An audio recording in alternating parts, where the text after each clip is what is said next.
Bem-vindos a uma jornada fascinante ao passado distante, quando a humanidade habitava uma terra tão diferente da que conhecemos hoje. Neste vídeo, mergulharemos na história pré-diluviana, um tempo misterioso e intrigante mencionado nas páginas da Bíblia. Explore conosco como era a vida antes do dilúvio, um período marcado por lendas, mistérios e desafios que moldaram o destino da humanidade. Descubra os relatos sobre os Nefilins, a corrupção desenfreada, e os eventos que levaram a um dos mais significativos acontecimentos da história. Vamos desvendar os segredos dessa época remota e deslumbrar-nos com o enigma que perdura até os dias de hoje. Não se esqueça de se inscrever e deixar o seu like, e ativa o sininho para receber a notificação de mais vídeos como esse.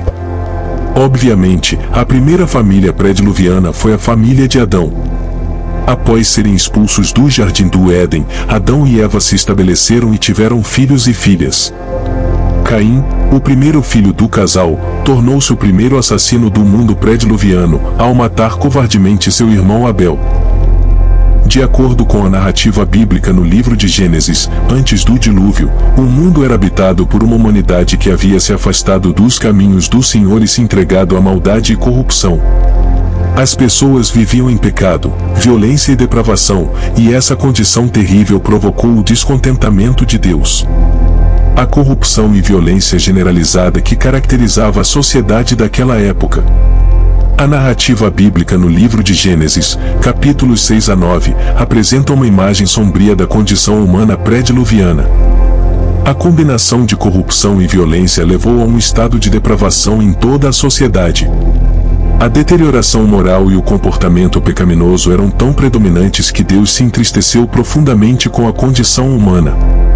O livro de Gênesis afirma que a maldade dos homens era grande na terra, e que toda a imaginação dos pensamentos de seu coração era só maldade continuamente. A corrupção mencionada na Bíblia refere-se à perversão moral e espiritual da humanidade. As pessoas haviam se afastado dos caminhos de Deus e se entregaram a comportamentos imorais e pecaminosos. Eles haviam se desviado dos princípios éticos e morais e agiam de acordo com seus próprios desejos egoístas, sem considerar as consequências de suas ações sobre os outros ou a natureza. Essa corrupção moral incluía mentiras, enganos, roubos, idolatria e abandono da justiça. A presença dos Nefilins é mencionada de forma enigmática na Bíblia, mais especificamente no livro de Gênesis, no capítulo 6, versículos 1 a 4. Quando os homens começaram a multiplicar-se sobre a face da terra e lhes nasceram filhas, viram os filhos de Deus que as filhas dos homens eram formosas, e tomaram para si, como suas mulheres, mulheres de todas as que escolheram. Então disse o Senhor: o meu espírito não permanecerá para sempre no homem, porque este é carnal, e os seus dias serão 120 anos. Naquele tempo havia gigantes na terra, e também depois, quando os filhos de Deus entraram as filhas dos homens e delas geraram filhos, estes eram os valentes que houve na antiguidade, os homens de fama. A interpretação desses versículos tem sido objeto de muita discussão e especulação, e diferentes teorias foram propostas ao longo do tempo para explicar a natureza dos Nefilins. Algumas das interpretações mais comuns afirmam que os filhos de Deus citados no versículo 2 eram os anjos caídos que desceram à terra e se relacionaram com mulheres humanas e assim gerando os Nefilins, que seriam uma espécie de híbridos, meio humanos e meio divinos. Essa visão pressupõe que os anjos tinham a capacidade de assumir uma forma humana. É importante ressaltar que as referências aos Nefilins na Bíblia são escassas e não fornecem detalhes suficientes para uma compreensão clara e definitiva sobre sua natureza e origem. Como resultado, as interpretações variam entre diferentes tradições religiosas e estudiosos. A narrativa dos Nefilins permanece envolta em mistério e continua a ser objeto de especulação e debate teológico até os dias de hoje. No período pré-diluviano, também viveram pessoas que verdadeiramente eram comprometidas com o Senhor.